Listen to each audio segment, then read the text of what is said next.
I thought that I will. Okay, thank you.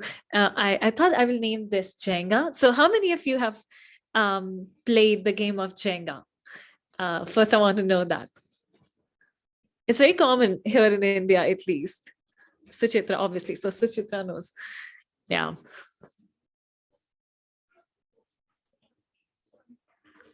Anyone else who has played a game of Jenga before?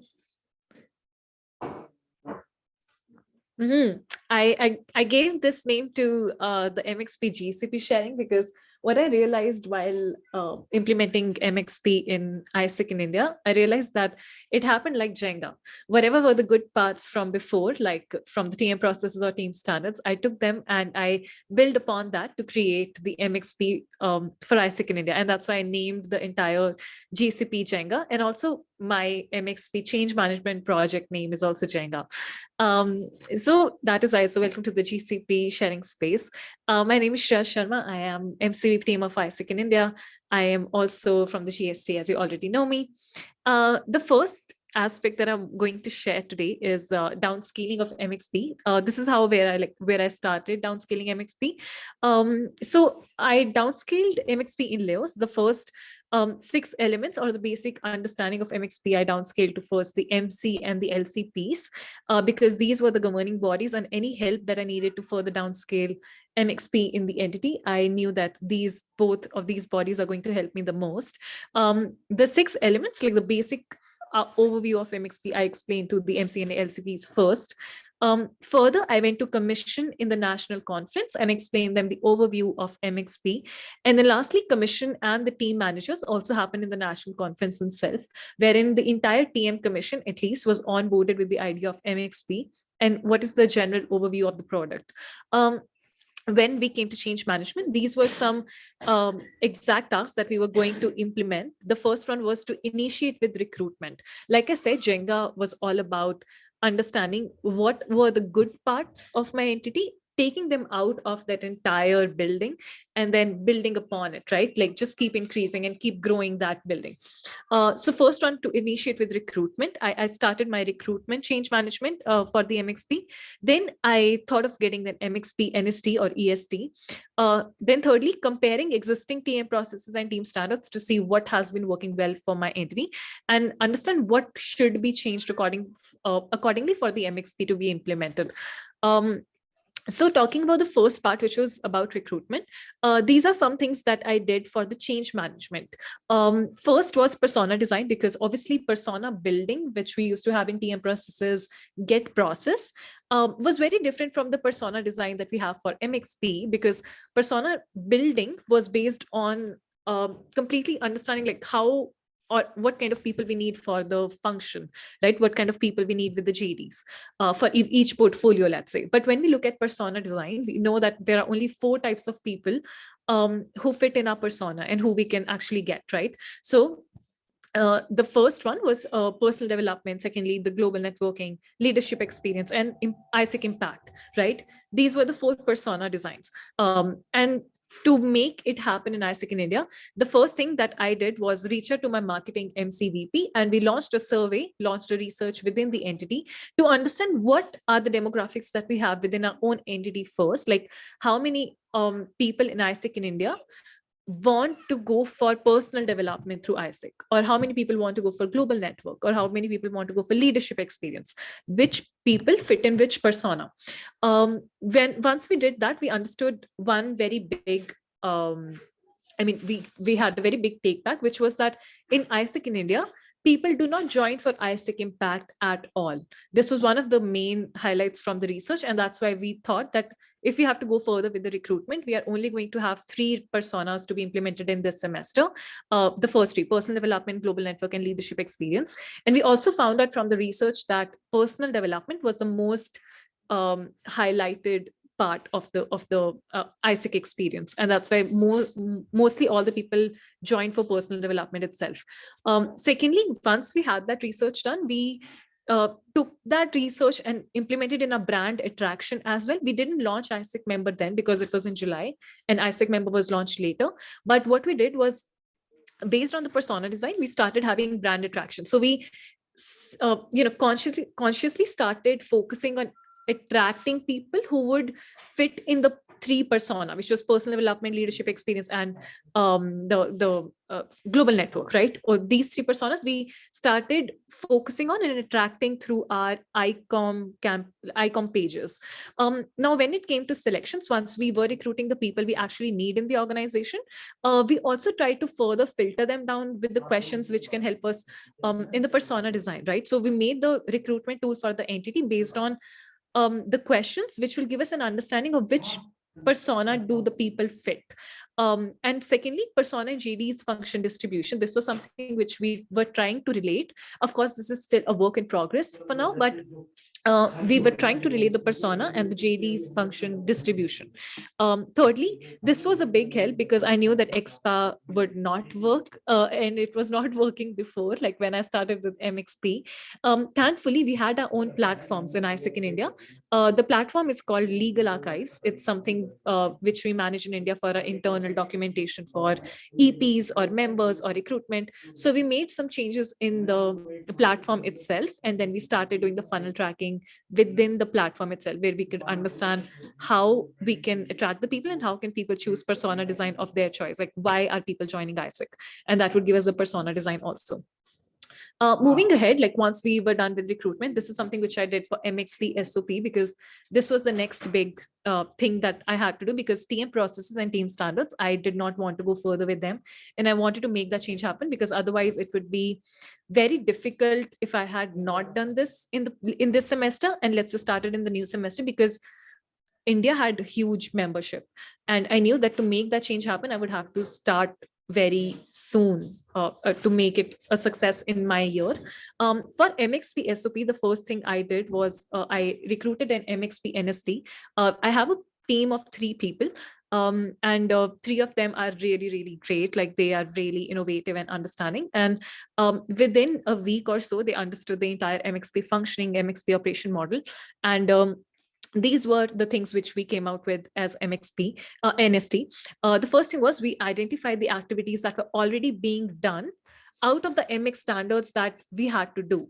Now, if you see the MX standards as well, half of the MX standards, you already do it from before. It's not like it's completely new. So we just filtered down all the activities that were already being done before and just aligned them to MX standards. And for the standards which are completely new, majorly for community engagement and environment and well-being, we did the research for them. We reached out to a lot of MCVPs and a lot of people from different countries as well, to understand what could be the standards and processes for these particular standards, which TM has not done before, right? And also I co-created with the commission, because they know their entities the best. This is what we did with the NST, and I often like share my GCPs in the group as well, like the booklet I shared, or all the frameworks that I shared. All of those things are created by my NST. So that is how we came along with the entire SOP for ISIC in India, and it's operating right now. Now, SOP itself, first we had to understand what were the global minimums, which were given to us by the ISIC International, right? Secondly, we were understanding that, okay, what were the things we already do in ISIC in India out of those global minimums? Thirdly, innovating for the new MX standards, the standards which we had no clue about, like completely new standards, we had to think more about them. Creating SOP framework for ISIC in India, the framework that I shared in the morning as well, the same framework I used for ISIC in India as well. And it was very simple for us to come up with a plan of how or who will do what in ISIC in India for MX standards. And finally, once we had an idea of that as well, through the research, to co-creation, to understanding people, we created the SOP booklet, which ISIC in India operates on for the processes and standards in right now. And also, it has simplified the work of LCVP TMs as well. I would say, like, it is very, very easy now to implement MX, or I would say TM itself. It has made the job really easy, because it focuses on exactly the problems that we need to focus on. Finally, the tracking part. So we have started to run a national local survey. It has been running from the past, I think, now this will be the 3rd month, I think. And what we do is basically we make a question for each standard, which we need to get answers for, or which we need to understand the experience of, right? We ask those questions, and we take the responses from the members in objective form. And we also put some subjective questions here and there just to understand how the experience is going and keep the feeding back on. And then how we understand how it's going well is giving NPS of each standard. Is NPS and fulfillment. So each standards question that you are asking, everybody will rate it out of 10, right? You just have to create an average of it and understand what is an average delivery of that standard, and if it's less, how can it be improved. Then the next part is LPS. Now, LPS is also something which is very simple, like how do you recommend ISEC as a leadership platform to your friends, colleagues outside. This is also something which we have been calculating every month, because I know that XY is not working and I will need this data, or my successor will need this data in the future as well for LPS and standard NPS. And so all these things I have been able to calculate through the survey itself. At the same time, I have a data masters team of 6 people. One is working on PM dashboard right now to create a dashboard which can give us an understanding of MXP as well as other related parts of PM. And at the same time, one team is also focusing on the survey itself, where we try to create reports for each LC so that they can understand how they have been doing for MXP so far, and for the LCVPs as well. So that is it from my side. These were the 3 things that created the entire process for me, like how I came to build that routine for now. And I'm also going to share some resources. These resources are already shared with you. However, you can still go through them. The first one is the overview booklet where I started, which I downscaled to each member of ISEC in India. The second one is the SOP booklet. It has all the standards and standards and who does it, what are some tips and tricks that can be taken. But just giving like a disclaimer that it only works for India. So if you have to create your own SOP, you would have to create your own entities, like based on your own entity's reality. Otherwise, it might not work the best for you if you like try to follow some other research. So your own entity research will be very helpful. Oh, my bad. I think just a minute. Let me. Can you try open this? I hope this one works. Let me check. At the same time, I would love to show you how I create questions for my survey. I hope I have time. Okay, yeah, the link that I shared in the chat box is working. People, you can take that. And funnel planning in India is also only for recruitment. For the entire entity, I'm yet to do, because I'm still collecting data. So the funnel planning for the entire entity is still yet to be done, but for recruitment, it's done. Okay, for the questions, let me open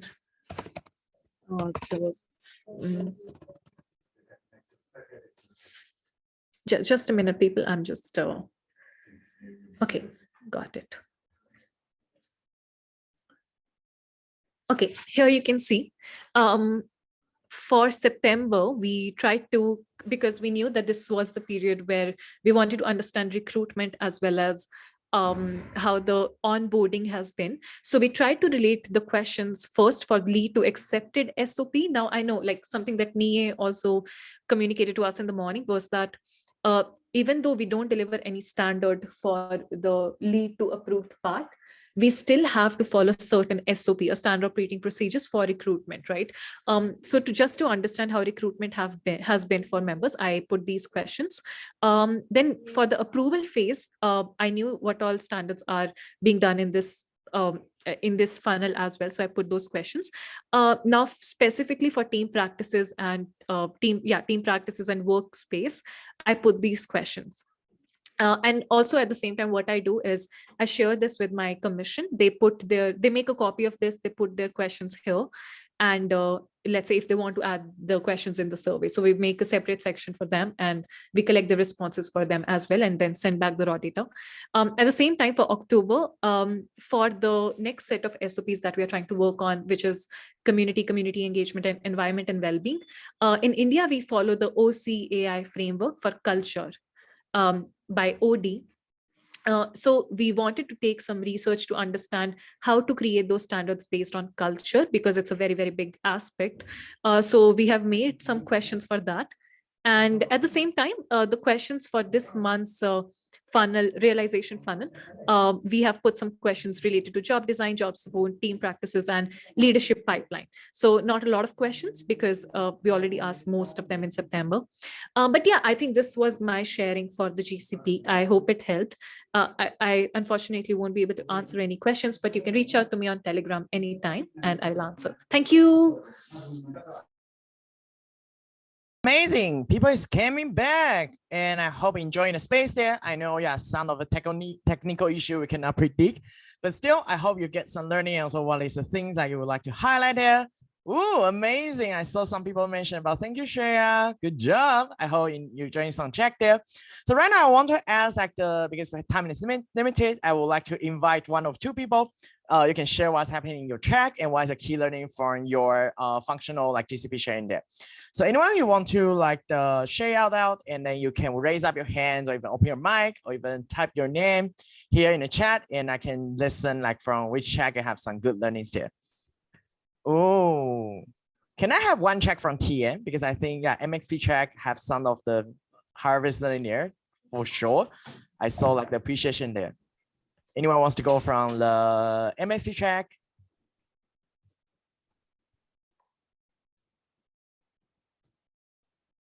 Okay, I second you want to share because I think that you have some the learnings there. Okay. Hello. I'm Melissa from Isaac in Australia. I think the main thing is main takeaway is everything's Jenga for MXP anyway. There's a lot of trial and error that goes into preparing for MXP, and I think the way that Shreya has downscaled and also downscaled as well as execute and implement MXP throughout the past semester is very respectable. Lots of shit that she did. There's a lot of crazy things that she's doing, and I'm just here thinking, how can I actually pick and prioritize the top 3 things that I can focus on for the next 3 months before the next semester starts. I think the biggest learning is more of the how she did the platforms, the tracking, as well as persona designing, and how she actually maximized her MXP and NST, and also how to actually go about SOPs and downscaling it to the rest of her commission and the rest of the entity. So yeah, thank you, Shreya. Amazing, thank you, Ellie. Yeah, really appreciate, because Shreya also try to manage her internet and trying to go to the mountain place to connect the best internet quality and share with everyone. Good job. Shout out for MXC check. And who else? I think, we can also hear someone from BD check, because I think Jelly also well prepared. And also, I know it's really always challenging about internet connection and also low location setting there. So anyone want to share from BD check? BD, where is BD people? Okay, Harvey, you can go. Hi, first of all, thank you so much. I absolutely love the tracker, and considering that both ISEC in India and ISEC in Pakistan have the similar LC structure, and I really think that would be very helpful for us. And keeping your data in one place, first of all, I loved how beautiful the sheet was. And secondly, I think, yes, Shreya. And secondly, I really liked how it was divided in it was divided based on the local committees, and their funnel was tracked, which I feel is really important and we're lacking right now. So overall, it was a 10 on 10 space. Thank you so much. Amazing. Thank you also for sharing. So I think BD Check also has amazing learnings here. Finally, I really want to invite the for product check. So can I have product no matter OJS, I6 or GV, any people? Because I think also Aram and also Sachin, the lots of people from product, they're also well prepared in trying to provide the best quality. And also EY. I think EY, you also have some other conversation. What is the issue you're facing as EY and how we can sort out there, and also hosted by Imperial and Marco. So anyone from Prada who wants to go? Final chance. Can I have the Prada people here? Go, Ewa, go, I6, OGX, GTA, VPP, any Prada people? Okay, honestly, I don't think that my previous perspective, the Prada people are less shy to share out loud. Okay, I will share. Amazing.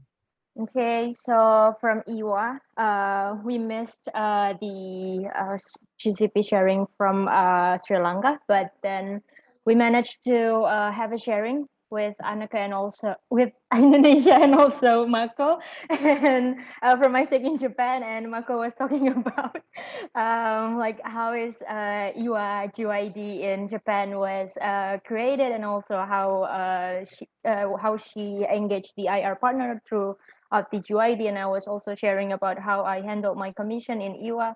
So basically, we were talking about the good case practice within our IWA initiative. So yeah.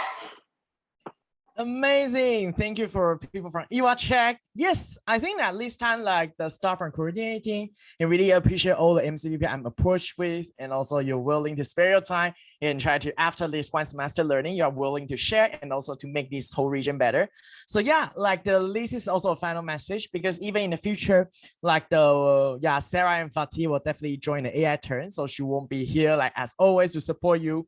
And in the future, we will have 2 RAD and also like the BD there. It doesn't mean that, okay, we without this structure and we don't care about you. We do care about it. But I hope in the future, it's not only just about, okay, what should we do and receive the commission call, receive all the information there, but how we can start from this point, start to have a collaboration to talk to each other. What is your GCPs can learn from each other, and what's the GC question you want to ask in the commission group to make your product improvement better, because we're not just be competitive with each other, but also we are contribute and also to learn from each other to make this region and your entity in a better stage. Amazing. So yeah, that's all for the final GCP session I want to share with everyone on the Limitless Asia Pacific. I hope by end of your turn, you own your function Limitless. So yeah, that's all the GCP session for today. Really thanks everyone. And we are directly, we'll move to the next sessions. I will bring this mic back to Sarah first. All right, thank you, Tony. Thank you, everyone. I hope you have a good time with your GCP. And now we'll move on to the next part, which is a lead session coming from Aziz.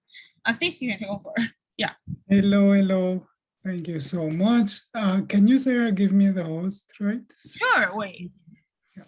I'll give it. Sorry, Aziz. Hello, everybody. Hello, Asia Pacific. I was here into the GCPs.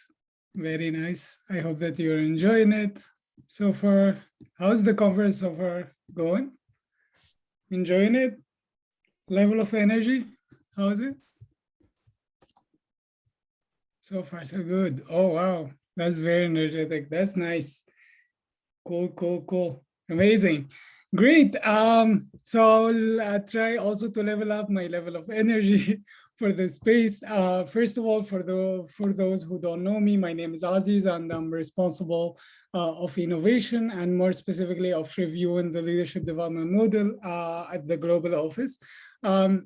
Very quickly, just to sense the room, if I tell you the word lead, what comes to your mind? Like, what's the first thing that you would think of when you would think of lead in general?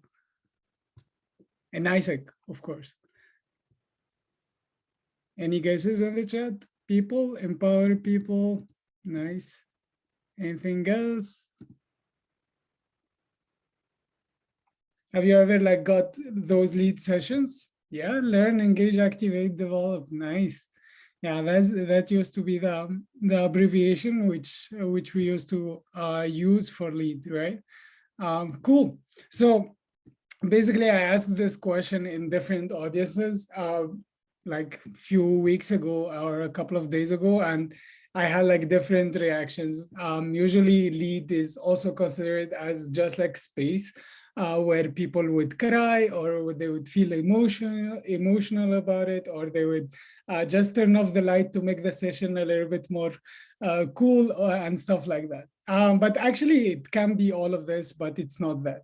And I'm here today just for you for the next 45 minutes, just to discuss like what kind of concept we are creating when it comes to lead, and how standardized it should be, and how we should be aligned and on the same page regarding this topic, because by the end of the day, that's the promise that we are offering to ISEC customers in general, right? So before I start, that was just a disclaimer to start the space with. Also, one more disclaimer, you can type your questions in the chat box. I will always have a look at it. So every time you have a question, no need to just put it in a journal or on your notebook. You can just type it in the chat and then I'll get back to it whenever I can. Cool. So that being said, I want to take you back to IC 2021 in case you were not there. It's fun. It's fine. And the conference was fun. But what I wanted to highlight from IC 2021 is the LDM launch that we all had, which made us understanding what kind of outcome we should be bringing and we should be promising to our young people, whoever is taking an ELD program. So in this case, we are saying that every young person that is taking a leadership experience with ISEC is receiving standards. And in those standards, we are embedding LEAD, which is our primary role to facilitate that leadership journey, which is composed of two main elements, right? So the first one is the outer journey, which is basically whatever you do, whatever you practice in real life when it comes to the experience that you will live in ISEC, like for instance, interacting with different stakeholders or understanding your role and the responsibilities. All of those imply you doing something during the experience. And the other part, which is the inner journey, which is this blue part that is very beautiful, which is the part where the customer just reflects upon whatever they did beforehand. So in this case, what we are doing as ISEC or what we are doing as an organization is facilitating that journey of them reflecting on their own experience that they are having or the things or the activities that they have been already executing, right? And by the end of the day, all those journeys full of ups and downs, full of challenges, beautiful things happening, we have young people that are being equipped with the ISEC values. And how beautiful is this, seeing as many young people getting the ELD programs, as many people having the exact same values that, that compose ISEC or that makes ISEC the way it is, right? So that being said, the question that we should ask to ourselves now is how we can make these kind of things practical and how we can put the leadership development model into practice on a daily basis. But first of all, I would like to give an appreciation for the people who contributed to this answer or contributed to make the answer to this question, who are like a bunch of people from different backgrounds, different layers of the organization, different countries, different regions. I think Alisa was one of those. Who were part of the LEAD Summit, who created an entire framework, but also created like a library of content that has been already launched, but I will walk you through it in a way that you can have a minimum understanding of what LEAD is everywhere in the world. And that was because of them. So I really wanted to appreciate them first before showing you what the actual output is. Talking about the output, we ended up having a LEAD framework that is making us understanding what ISEC values are, what the defining elements are, and also what kind of learning objectives we are talking about. But the LEAD framework as well had three main elements. The first one is LEAD facilitation. The second is the LEAD content and the LEAD environment. So these are like the three main elements that every single LEAD has, and we identified and tried to define what kind of principles we should have for each of these elements: facilitation, content, and environment.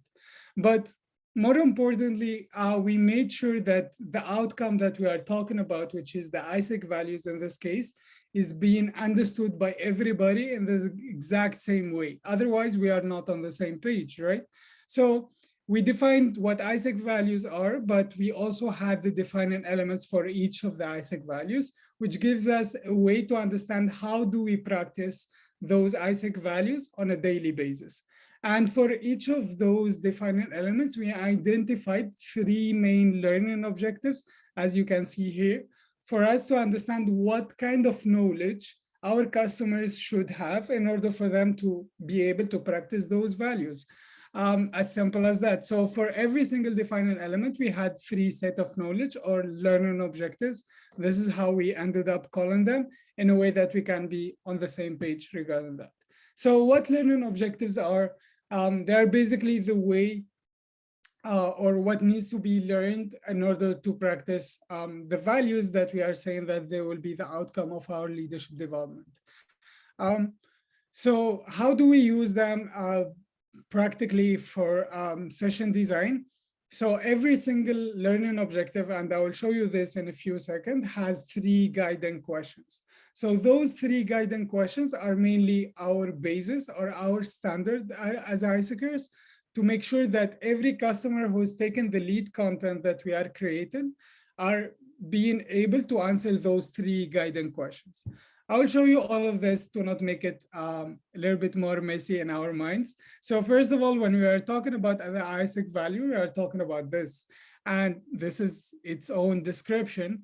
And this is how we define striving for excellence. But at the same time, this is one of the defining elements out of the 2 defining elements of striving for excellence, which is self-development based on feedback. And for self-development based on feedback, for us to be able to practice the development or the self-development based on feedback, we should first learn how to give and receive feedback. We should second understand personal strengths and weaknesses, and also we should communicate effectively. So these are like the 3 main set of knowledge or learning objectives that I should be having as a young person in order for me to self-develop myself based on feedback. So this is how we identified the framework in a way that we can understand from where do I start? Because that was the main question before when it comes to lead. How do I create my own lead session in a conference? Does that mean that I just need to turn off the light and create like a nice atmosphere in the room and that's it? No, it needs to have an understanding of what kind of questions the customer should be answering by the end of the content itself.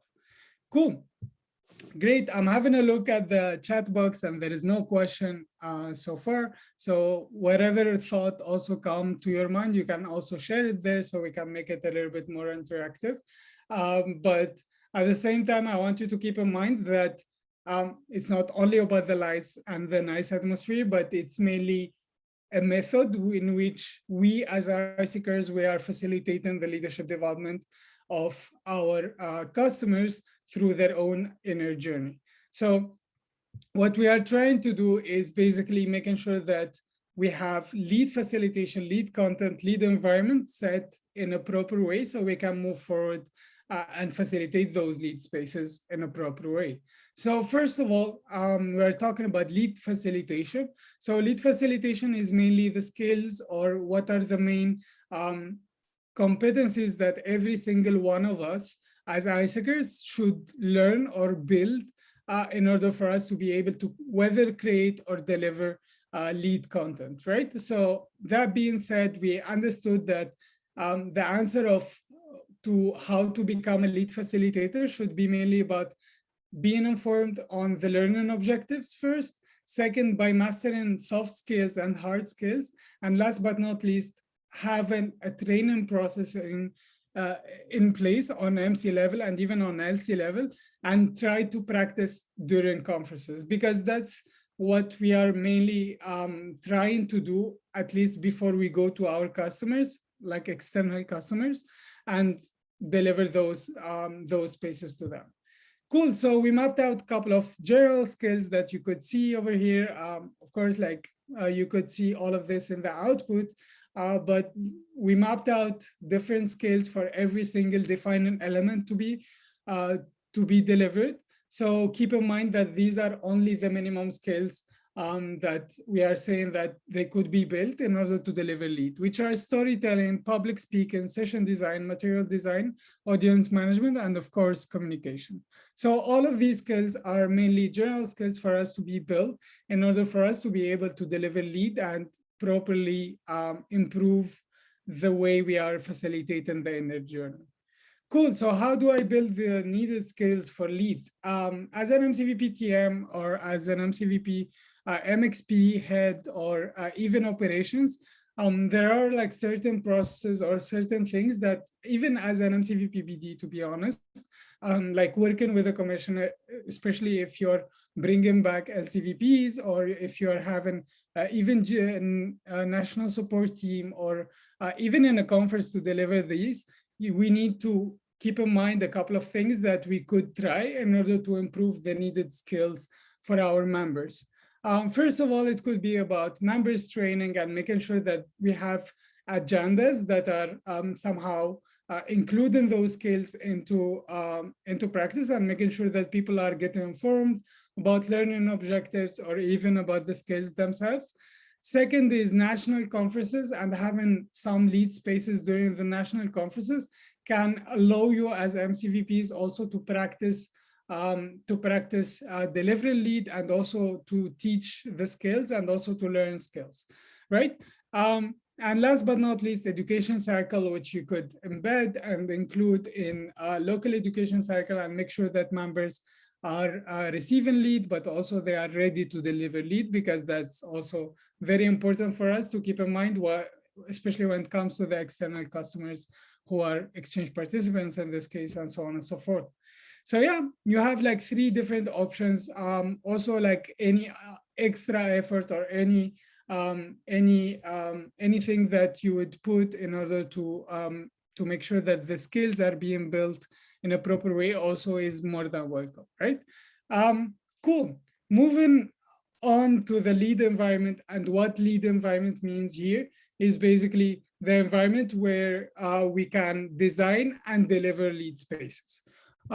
And that being said, we ended up with 3 main understanding of what types of lead environments we have.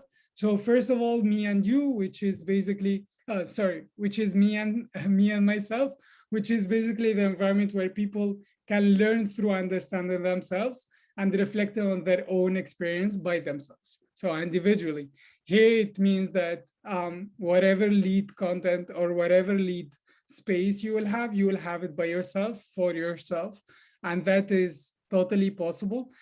Second, me and you, which is basically the environment which includes 2 people, and it's a guided space and facilitated by somebody else.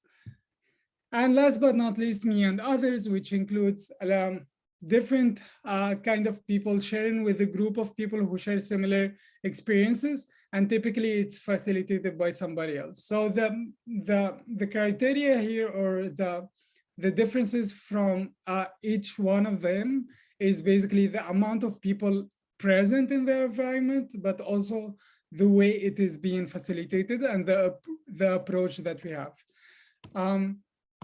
For it to make it very simple and easy for us to visualize, so for me and you, the approach will be coaching, which means like having a close coaching, and the close approach is very important in a space where there are only 2 people. So that's why the main channel here is one-to-one.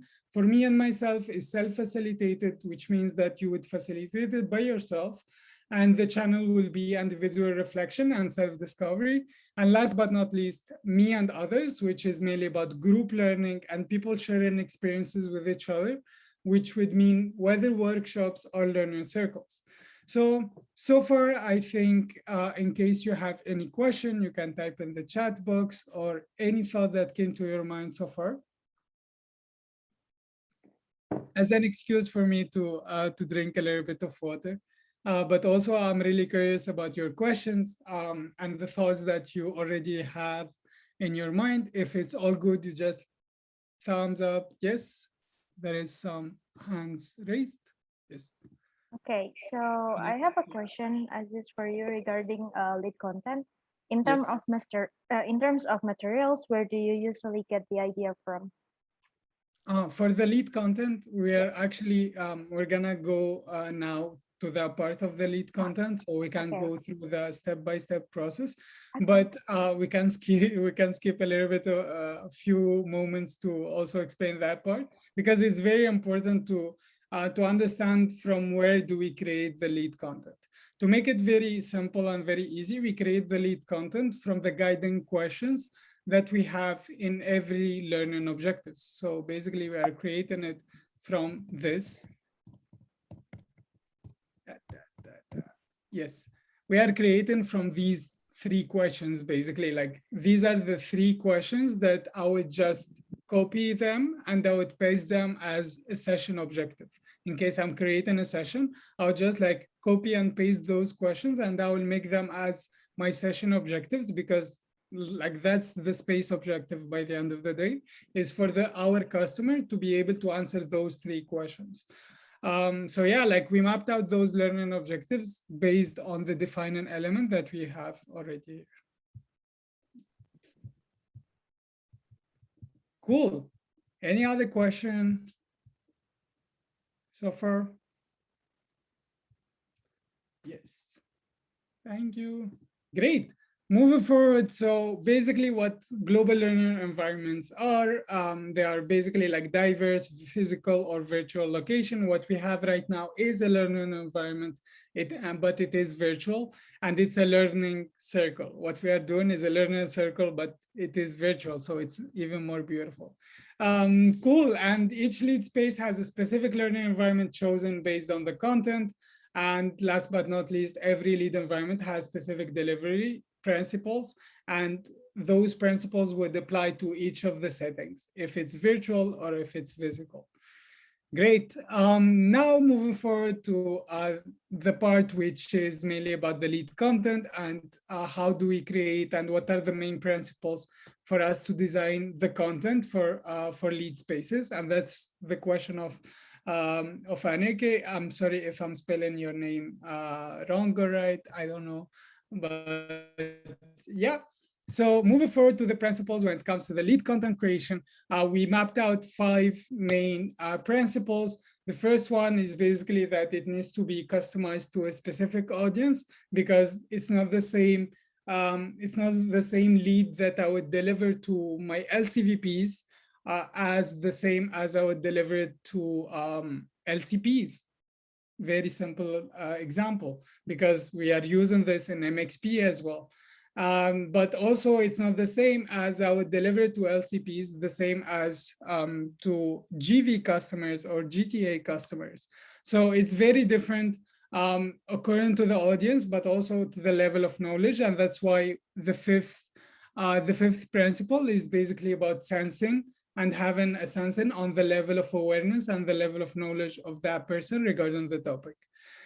Great. Then the second principle, which is the fact that it needs to facilitate one of the elements or one of the phases of the inner journey, like, you know, the beautiful journey, the blue one. It needs to facilitate at least one of those phases. And the third principle is that it also needs to be based on one defining element and learning objective. And we need to keep in mind that we have one global learning environment that we will be using, because the lead space that I will be delivering virtually would not be the same as a one-to-one physically. So we need to customize the way we create our lead content according to the learning objective, according to the defining element, the value itself, the inner journey phase, and the global learning environment. Maybe all of this is very, like, it's too much and we need to think it through a lot of things, and it's a lot of mess, right?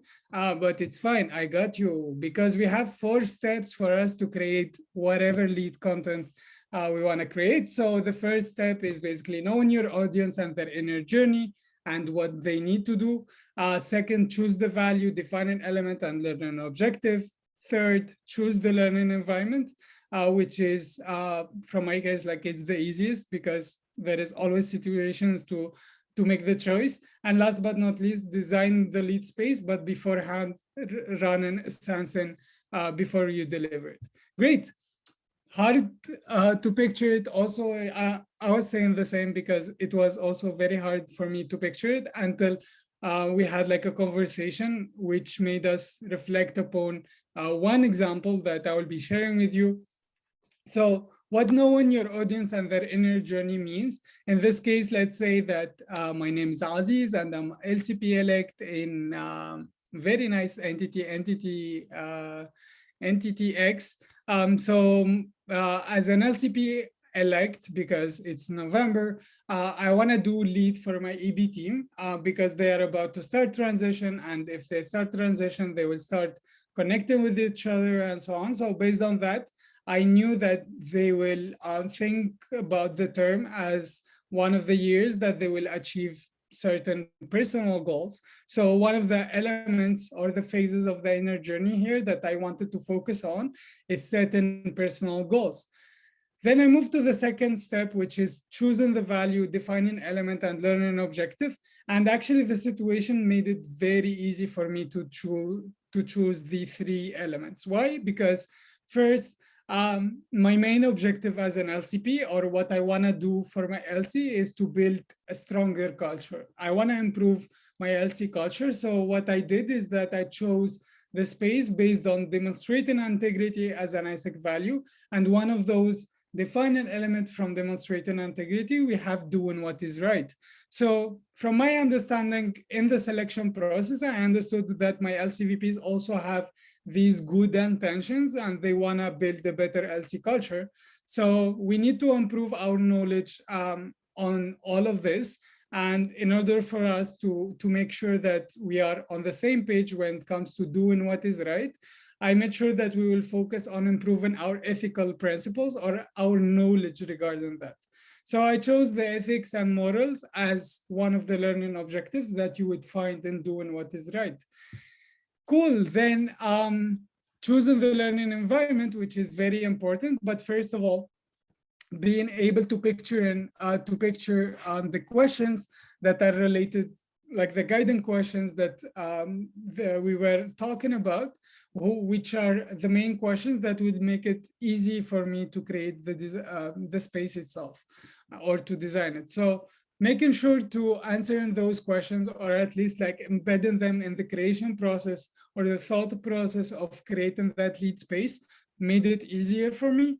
But at the same time, I wanted to choose one specific learning environment, which is workshop, because I want to make sure that my EB team is interacting with each other and having discussions that can take them forward for as like an activity for them to be prepared for their transition and for their term. Cool. And last but not least, I run sensing to my EB team, since I already have my audience, the inner journey, the ISEC value, defining element, learning objectives, guiding questions, and the learning environment. I'm super happy, and I can send a sensing to my EB team, and I can create my own session and my own space. And after 1 month, I would be able to follow up on the topic and understand how much awareness and how much knowledge did they get regarding that specific learning objective. Cool. So lead is how we bring our LDM to life, right? So far so good. I hope that everything is clear enough for now. And I'll be waiting for questions in case you have any thoughts, insights, specific questions regarding specific details over there.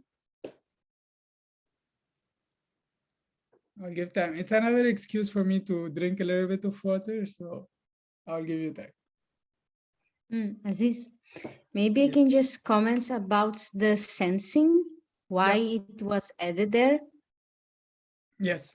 So the idea behind the sensing and sending a sensing survey before we start delivering lead is very important for you to understand also your audience.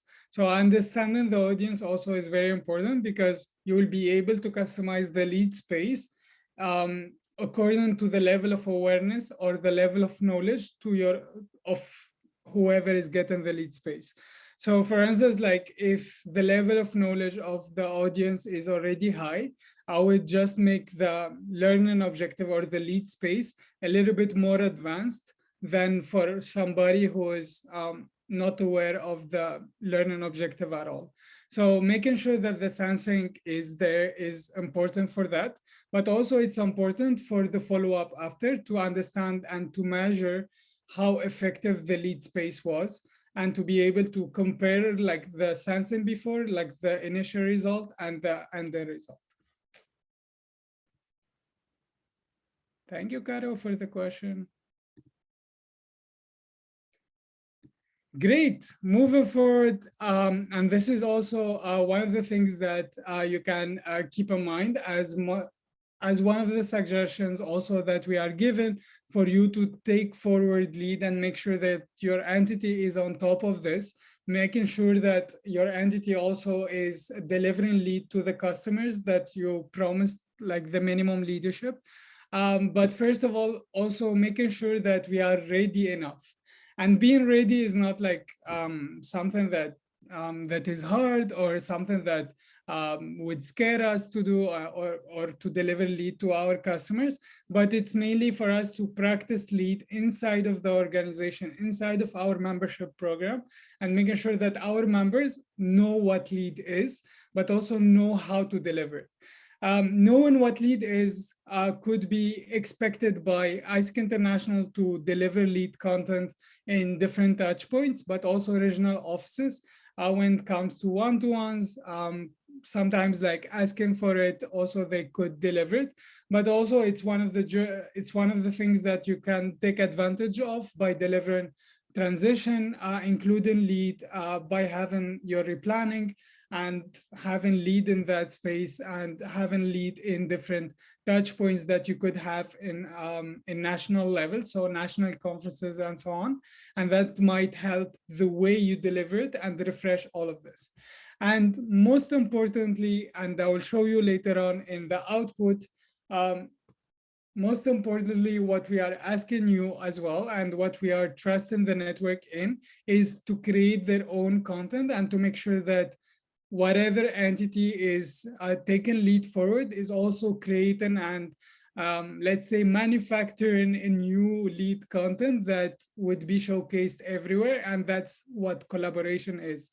And I would like to validate whatever Tony was saying by the end of the other space, which is about GCPs. Collaboration is not much better than competition, but it's much more efficient than competition. Why? Because if we just collaborate and create our different lead content in this case and share it with each other, then the knowledge will be transmitted to us as members, but also to our customers and whoever is interacting with ISECers. So that is very important, and that's why we're going to be creating a global folder, which I will show you in a few, which you can submit your own content as an entity and ask for feedback after submitting that content. And once it's validated, it will be shared among the entire network. And how beautiful is that, right? Like it's something for the long run. It's not only like for today or for the next 2 months, but it's also like for the next generations that you can pass in your transition. And if you are passionate about creating sessions, creating one-to-one materials and so on, you can actually make time for it and submit some of the material.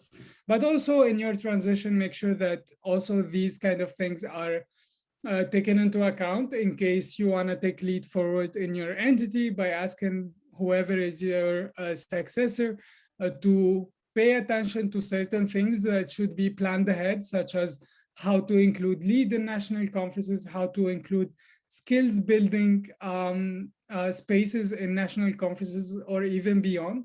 And creating your own national lead material can actually enhance the way the entity is perceiving lead and the way they're seeing the role of membership in ISEC.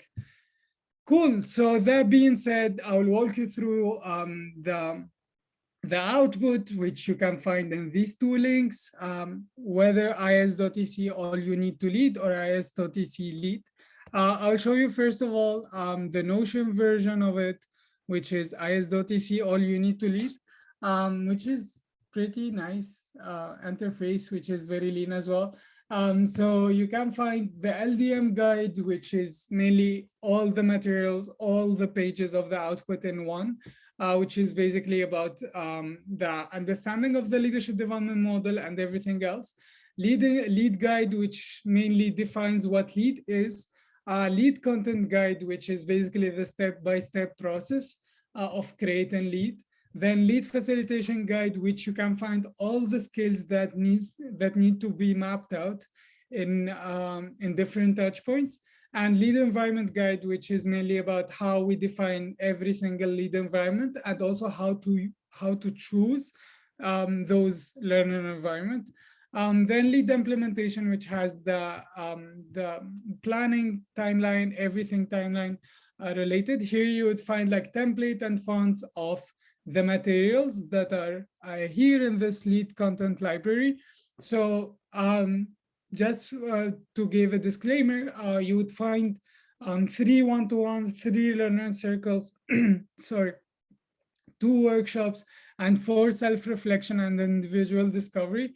And this is like actually very, very good because you will be able to experience lead by yourself, just following some instructions. And that's beautiful because then you can actually practice lead as much as you want, and you can create your own content even for yourself and to test it on yourself, which could be a very interesting experience. Yeah, so I was also talking about the lead hub. So on is.ec/lead, which you can find everything that is related to lead, LDM, and all the materials that we were talking about in the other link. But also over here, which you can submit your own content as a network. Yes, yeah, the link works. So you just need to submit in this folder, as simple as that. And then you can just fill out the survey saying that, yeah, we just submitted our lead content and we are looking for feedback. And once that is done, you can expect in the upcoming ISC International touch points, which would include different lead content to be delivered, and maybe one of yours would be delivered for the entire network. So yeah, all of that being said, I hope that you enjoyed the output, which has been already launched since Monday. So you can go through it and make sure that you have at least like your understanding of what lead is, but also having a look at the lead content library and creating your own content. Great. Yes, we're done. And now we have a lot of time for questions. So whoever has a question regarding the lead facilitation, lead environment, lead content, but also anything that is related to the output right now, I'm more than happy to answer your questions.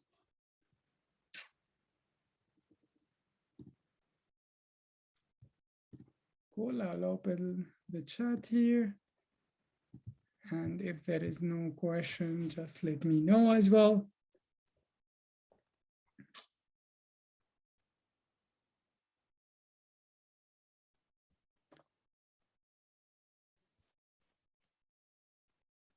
Aziz, if no one has questions, at least they are thinking, maybe you can show one of the examples of what was done, just to highlight a little bit how it was done and what is the idea of the templates. Okay, cool. Just answering one of the questions. So can we have the framework of how to go about planning the content if you want to expand the content back?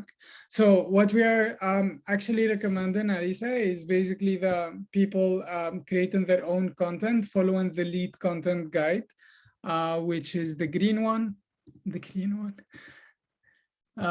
which is this. And once it's done, you just need to submit the content in the folder. But basically, like what we are asking for is just to follow the step-by-step process, which has everything over here, and you could be able to create your own content. Yes. Cool. One more question. I think there is one hand raised, but I cannot see the names. I'm sorry. Yes, Kirol and Manut. Yes, ice cream. Yes. Yes. Thank you, Aziz. It was a great presentation.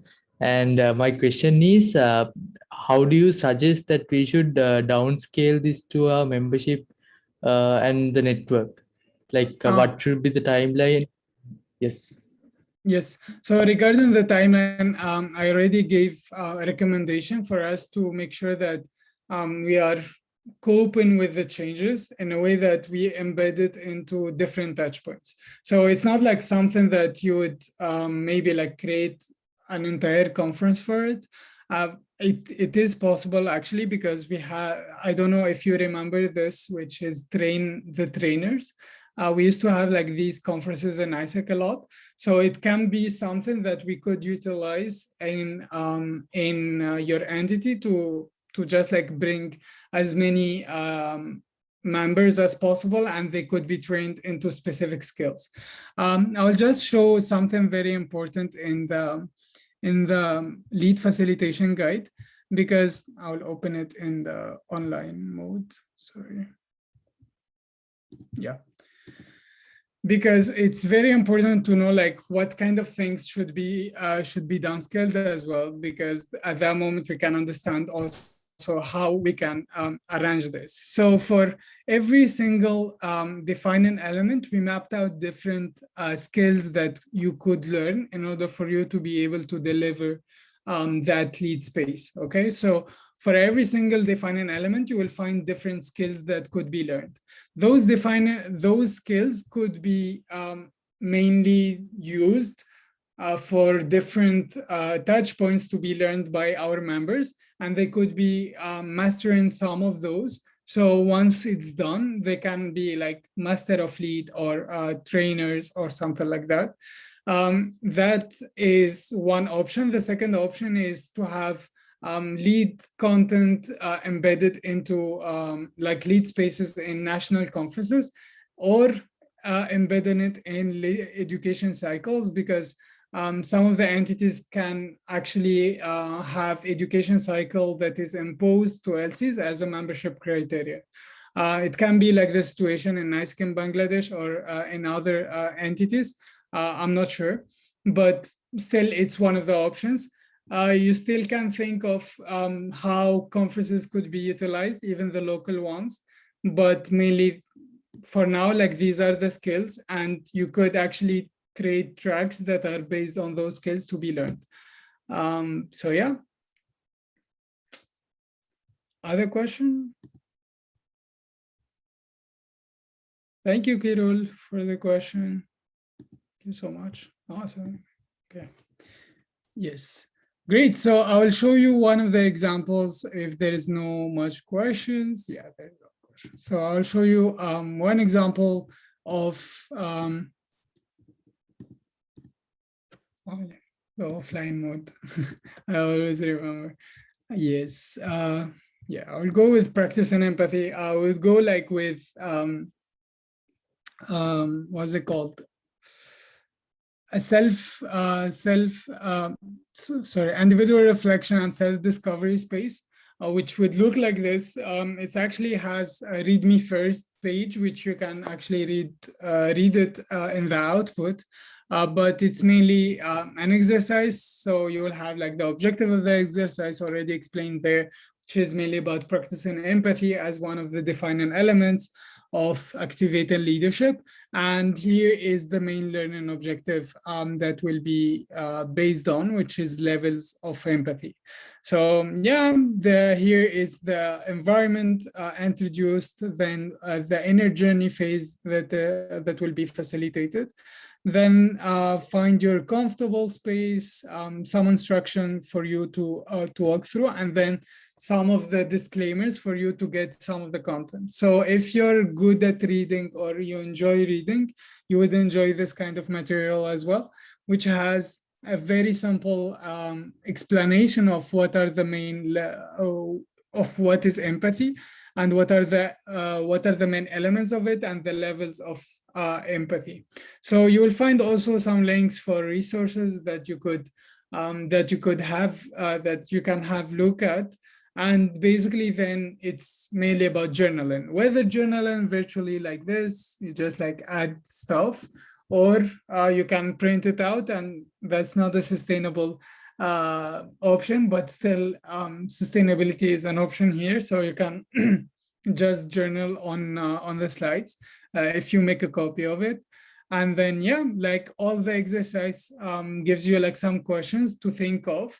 Take your time to think of it and then answer it by yourself. And yeah, that's it. And all the instructions are there. And by the end, like main conclusions for you to close up the main lead space and have a self-evaluation also of your understanding of what empathy levels are. Cool. Thank you so much for the questions, for the space, and for your time. I hope that it was useful for everybody here and you're enjoying the conference. That was the lead on board and space. If you have any question as well, let me know. And meanwhile, take care and enjoy APRFS. I will give it back to Serafina. Are you there? Yes. Thank you, Aziz. And I hope also everyone now you know about lead and how to bring it forward with your replanning as well. So for now, we will have a 10 minutes break before our closing plenary. So we are nearly the last part of the conferences already. So remember, like just take 10 minutes, like chill a bit and come back, and then we will start our closing plenary.